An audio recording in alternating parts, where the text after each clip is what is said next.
हाथ बढ़ाने के बाद नबी का हाथ अपने हाथ में थामा और उसके बाद का हुजूर में कुछ मांगना चाहती हूं।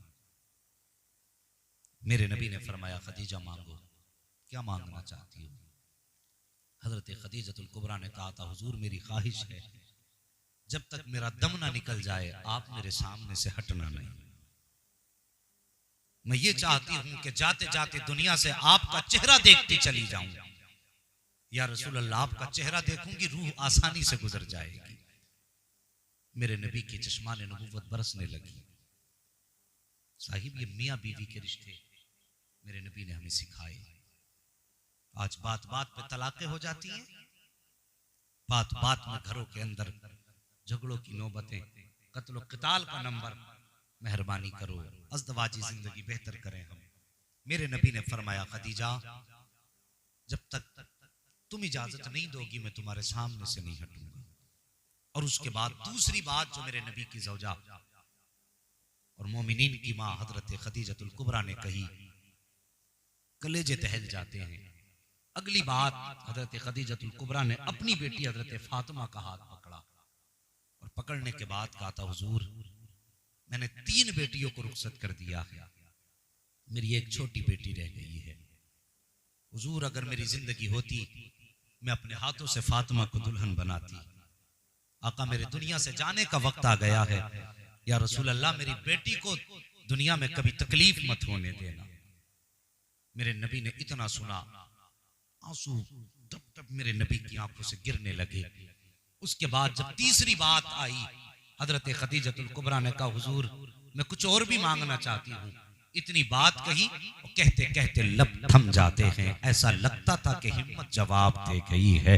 लब थम से गए। आका फरमाते मोहब्बत भरे लहजे में खदीजा कहो क्या कहना चाहती हो, जो मांगोगी दिया जाएगा। खदीजा पूरी जिंदगी तुमने मेरे साथ गुजारी है, 25 साल मेरे साथ रह करके गुजारे, लेकिन खदीजा ऐसा लगता है वो 25 साल 25 लम्हों में गुजर गए थे। ए खदीजा आज तुम्हारे मांगने का दिन है। 25 साल तुमने भूखा रह करके गुजारा, कभी कुछ नहीं मांगा है।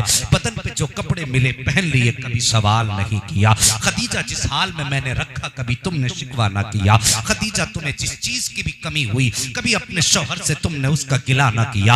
ए खदीजा आज मांग क्या मांगना चाहती है? इतनी बात कही है हजरत खदीजतुल कुबरा की चीख निकल जाती है। कहती है आका हिम्मत जवाब दे गई है। या रसूल अल्लाह आप मेरे आगे से चले जाइए, अगर आप थोड़ी आड़ में हो जाएंगे तो मैं अपनी बात अपनी बेटी फातिमा के जरिए कह दूंगी। या रसूल अल्लाह मुझ में कहने की हिम्मत नहीं है। आका करीम वहां से गए हैं। नबी की ज़ौजा ने हजरत फातिमा को करीब बुलाया है, बेटी को सीने से लगा के कहा था फातिमा जब जब तुम्हारे बाप पत्थर खा के आए हैं, एक फातिमा मैंने आगे बढ़ के मुस्तफा को सहारा दिया है। ए फातिमा मेरे दुनिया से जाने का वक्त आ गया है, कहीं ऐसा ना हो मेरे जाने के बाद तुम्हारे वालिद मेरी कमी महसूस ना करें। ए फातिमा अगर कभी नबी की जिंदगी में ऐसा वक्त आ जाए कि पत्थर खा के आ जाए, मेरी फातिमा आगे बढ़ के बाप का हाथ पकड़ लेना। जो मैं करती आई हूँ आज के बाद तुझे करना है। हजरत फातिमा तो ज़हरा की आग निकल जाती है, कहती माँ फिक्र न कीजिए, जब तक फातिमा जिंदा रहेगी अपने वालिद को आपकी कमी महसूस नहीं होने देगी। तारीख गवाह है। उसके बाद सैयदा खदीजतुल कुबरा ने कहा था ए फातिमा मेरी दुनिया से जाने का वक्त आ गया है, जो मैं मांगना चाहती थी ए फातिमा सुनो, जाओ अपने वालिद से जाकर के कह देना अभी अभी जो मुजम्मिल वाली चादर कांधे पे रख के गए हैं मेरे इंतकाल से पहले पहले वो ला करके खदीजतुल कुबरा को दे दो। इतनी बात हजरत फातिमा तो ज़हरा ने सुनी है, दौड़ करके गई है, प्यारे नबी के कदमों से लिपट जाती है। मेरे नबी ने बेटी की आंख में आंसू देखे हैं, जमीन पे घुटने मुस्तफा ने रखे हैं। उसके बाद बेटी को सीने से लगाया है और लगाने के बाद कहा था फातिमा बता तो सही तेरी आंख में आंसू किस लिए आ गए? तब सैयदा फातिमा ने कहा था बाबा कैसे कहूं, कहते हुए कलेजा मुंह को आ रहा है।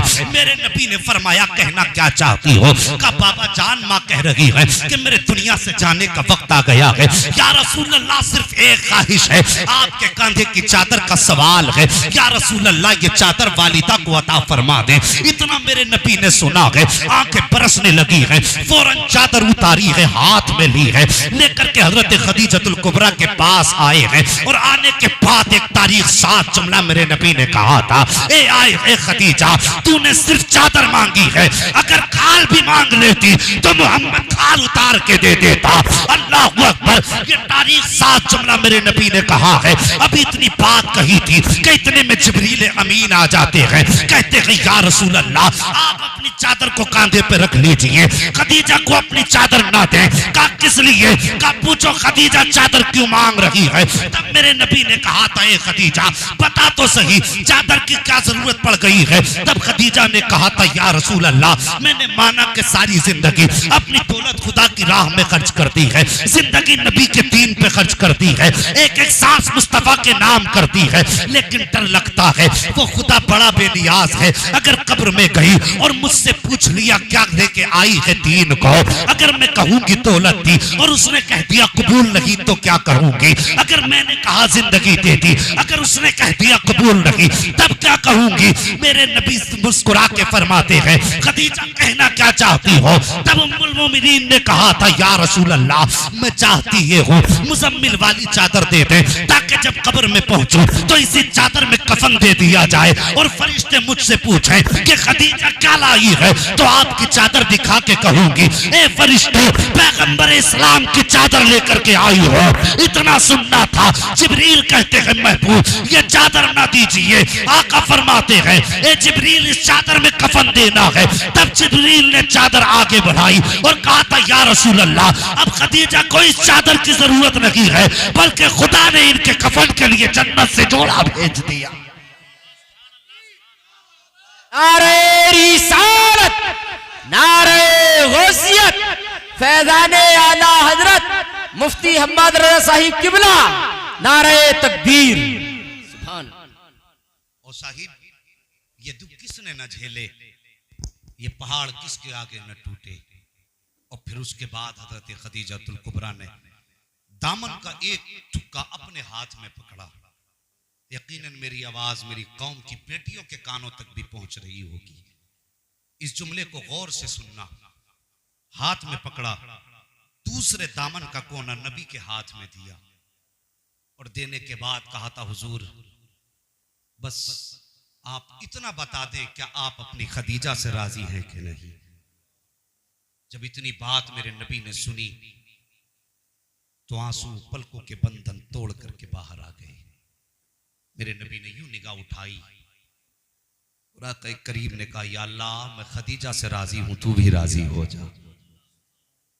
अभी ये बातें की थी कि नबी के चेहरे पे हजरत खदीजा की निगाहें टिकी थी और उसी हालत में हजरत खदीजतुल कुबरा का विसाल हो गया। हाँ साहिब, मौत ने किसी रिश्ते की परवाह न की। अंबिया को भी अजल आनी है, मगर इतनी के फकत आनी है। हाँ साहिब, मौत जिस दरवाजे पे आ जाती है ना, ये मौत का फरिश्ता जिस दरवाजे पे आ जाता है, फिर ये खाली हाथ नहीं जाता। हमें अपनी आखिरत की तैयारी करनी है, मौत की तैयारी करनी है। सोचो, मेरे नबी एक दफन से वापस तशरीफ लाए, आका करीम के सर में दर्द शुरू हुआ। घर आए, फरमाया, आयशा आज मेरे सर में दर्द है। हजरत आयशा सिद्दीक़ा कहती, हुजूर मेरे भी सर में दर्द है। बस उसी वक्त से तबीयत खराब होना शुरू हुई। फिर बुखार चढ़ा, इतनी तेज का बुखार था, मेरे नबी ने 7 कुओं का पानी मंगाया। फिर उससे हुजूर ने गुस्ल फरमाया। बुखार में कुछ इफाका हुआ, कुछ फायदा महसूस हुआ, लेकिन कुछ दिन के बाद फिर बुखार बढ़ गया। फिर बुखार बढ़ा, मेरे नबी ने फिर फरमाया, जब नज़ा का मौत का वक्त करीब आया, ज़ाहिरी आका करीम ने फरमाया, आयशा अपने वालिद से कहो कि वो नमाज पढ़ाते। हजरत आयशा सिद्दीक़ा कहती, हुजूर मेरे वालिद बड़ी नर्म तबीयत है, वो बर्दाश्त नहीं कर पाएंगे, आपको ना देखेंगे मुसल्ले पे कैसे खड़े होंगे। मेरे नबी ने सख्ती से फरमाया, आयशा अबू बकर को हुक्म दो कि वो नमाज पढ़ाएं। तवज्जो करें, हजरत अबू बकर सिद्दीक रज़ी अल्लाह तआला अन्हु को मुसल्ले पे खड़ा करने का मकसद ये था ताकि दुनिया जान ले कि नबी के बाद जो नबी के मुसल्ले पे खड़ा होगा वो कोई और नहीं, नबी का अबू बकर होगा। हजरत अबू बकर सिद्दीक ने नमाज पढ़ाई और फिर वो वक्त आया कि नबी पे बड़ी शिद्दत का बुखार था, बहुत तेजी का बुखार नबी पर था। तवज्जो करो जवानों, मोबाइलों में वक्त ज्यादा ना दो, अपना ज्यादा वक्त अपने रब को दो, ज्यादा से ज्यादा वक्त अपने रब को दो, हलाल कमाई पे ज्यादा ध्यान दो। पेट तो भर ही जाएगा, एक रोटी से ना सही आधी खा लेंगे, लेकिन अहद करो हलाल खाएंगे। हमें मौत की तैयारी करनी है, हराम से बचना है हमें। हम आधी रोटी खाएंगे लेकिन हलाल खाएंगे, यह अहद करो। अब हमें हराम नहीं खाना है, हराम इकट्ठा नहीं करना है। किसके लिए छोड़ें? उनके लिए जो मरने के बाद हमारी कब्रों पे जाके ठोकरें मारेंगे, जो हमारी दौलत पे नशे करेंगे, जो हमारी छोड़ी हुई दौलत को अय्याशी में लुटाएंगे, उनके लिए छोड़ जाएं। लोग कहते हैं साहब अगर ना छोड़ेंगे औलाद कहां से खाएगी? और तेरा अकीदा कैसा? जिस खुदा ने तुझे दिया है वही खुदा तेरी औलाद को भी देगा। लेकिन हलाल कमा, थोड़ा कमा, हलाल कमा, किसी की आंखों में धूल झोंक के ना कमा। मिजाज हो गया